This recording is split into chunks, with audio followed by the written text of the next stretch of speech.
Hi guys, welcome back to our channel Stuff About Tutorial. In this tutorial we will learn to send profile in message. So let's get started. And first of all you have to go on your profile, and here you will see an option which is more.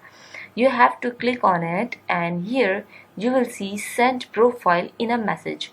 Just simply click on it and send it wherever you want to send.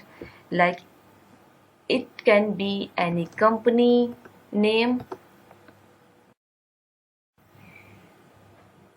or it can be a person name. Select them and send your message. As you can see guys, my profile has been sent as a message. Same as you can send your profile as a message to any company or any person. So this is how to send profile as a message. Hope you like this video. Thank you so much. Good luck.